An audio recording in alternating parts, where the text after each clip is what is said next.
इनकी ये हिम्मत, और इनकी आदत जाती नहीं है, ये हिम्मत कि पहलगाम के आतंकी पाकिस्तानी थे, इसका सबूत दो। क्या कह रहे हो तुम लोग?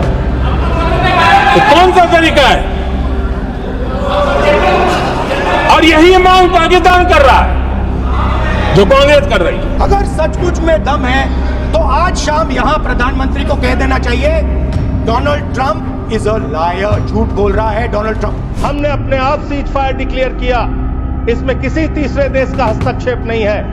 आजादी के बाद से लेकर आज तक भारत का स्टैंड एक ही रहा है, हम पाकिस्तान के मामले में किसी भी तीसरे देश की मध्यस्थता नहीं मानते। अगर उस बात के साथ किसी ने धोखा किया है, किसी ने विश्वासघात किया है, तो उसका नाम है भारत के प्रधानमंत्री नरेंद्र मोदी। संसद में ऑपरेशन सिंदूर पर जबरदस्त बहस जारी है।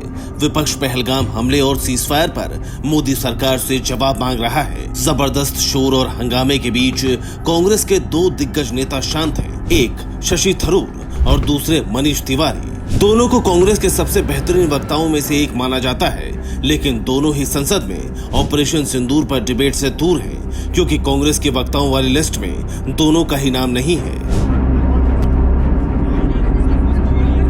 जिसका दर्द शशि थरूर और मनीष तिवारी दोनों की ही बातों में झलकता है। 28 जुलाई को थरूर से जब इस पर सवाल पूछा गया तो उन्होंने सिर्फ एक शब्द में कहा, मौन व्रत। मौन व्रत, मौन व्रत। सर कुछ तो बोलिए sir. Today you led the delegation to the United States, sir. भला कोई बोलकर भी बताता है कि वो मौन व्रत पर है। थरूर से अलग कांग्रेस सांसद मनीष तिवारी ने अपने सोशल मीडिया प्लेटफॉर्म एक्स पर एक पोस्ट किया। इस पोस्ट में एक अंग्रेजी वेबसाइट की खबर की कटिंग थी, जिसका शीर्षक था, सरकार के पक्ष में बोला, क्यों शशि थरूर और मनीष तिवारी को ऑपरेशन सिंदूर की डिबेट से बाहर रखा गया। इसके साथ ही मनीष तिवारी ने मनोज कुमार की एक फिल्म के गीत की कुछ लाइनें लिखी।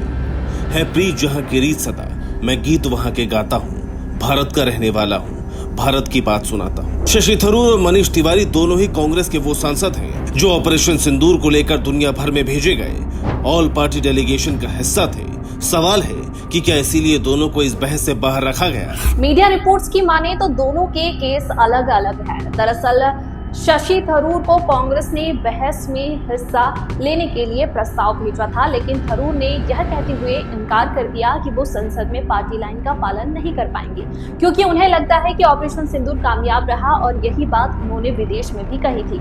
वहीं मनीष तिवारी ने नेता विपक्ष यानी राहुल गांधी के ऑफिस को ईमेल लिखकर चर्चा में हिस्सा लेने का आग्रह किया था, लेकिन कांग्रेस ने उनका नाम शामिल नहीं किया। अब इसे लेकर बीजेपी कांग्रेस पर हमलावर है और सवाल उठा रही है कि क्या कांग्रेस सच को सुनना नहीं चाहती।